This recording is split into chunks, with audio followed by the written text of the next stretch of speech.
السلام عليكم ورحمة الله وبركاته. ازيكم عاملين ايه اخواتي وحبايبي؟ يا رب تكونوا بخير. النهارده بقى يا جماعة هقول لكم ازاي بعمل الفراخ المشوية بطريقة سهلة جدا وبتتبيلة جميلة جدا جدا. اول حاجة بجيب كده طماطم وبصلة وكمان قرن فلفل، بفرمهم كويس في الخلاط وعليهم فصين من الثوم. بنزل بالبهارات بتاعتي كمون وفلفل اسود وشوية ملح وكمان معلقة زبادي. لو عندك متوفر زبادي حطي، مش فيه خلاص مفيش مشكلة خالص. تمام. هنا هحط بقى ورق لورا، وهنا واحط كمان شوية شطة كده صغيرين، وكمان معلقة زيت وكمان معلقتين من الخل. تمام. هقلب كويس جدا التتبيلة بتاعتي زي ما انتوا شايفين كده.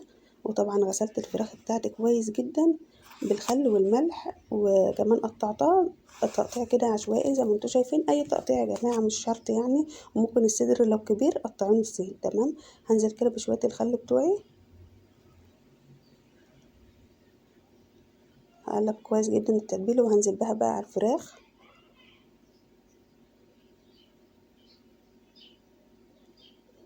وهسيب يا جماعة الفراخ في التتبيلة لمدة ساعة أو ساعتين. تمام.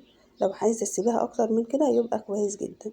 بتسهل كمان السوا بتاع الفراخ لما بتسيبها في التتبيلة كويس، أو بتسيبها أكتر من ساعتين تلاتة بتتشرب كويس جدا من التتبيلة، بتبقى طعمها حلو جدا. هسيبها بقى في التتبيلة لمدة ساعتين في التلاجة، وهجهز بقى الشواية بتاعتي. الشواية يا جماعة عبارة عن مية كده محطوطة زي ما انتوا شايفين، بقطع فيها حوالي بصلة كده صغيرة وقرن فلفل وطماطمية، بتدي نكهة كويسة جدا للفراخ وهي بتتشوي. تمام. هحط بقى الفراخ بتاعتي كده على الشواية واسيبها بقى لحد ما تستوي خالص. تمام. طبعا يا جماعة اللي أول مرة يشوف قناتي هينزل يشترك فيها ويفعل زرار الجرس عشان يوصلكم إشعارات بالحاجات اللي بنزلها. وإن شاء الله استنونا في فيديوهات كتيرة جدا.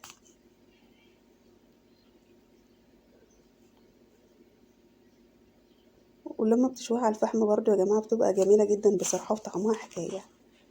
هنا الشواية بتاعتي برضو مش قصرت شوتها كويس جدا، وكان طعمها تحفة بجد.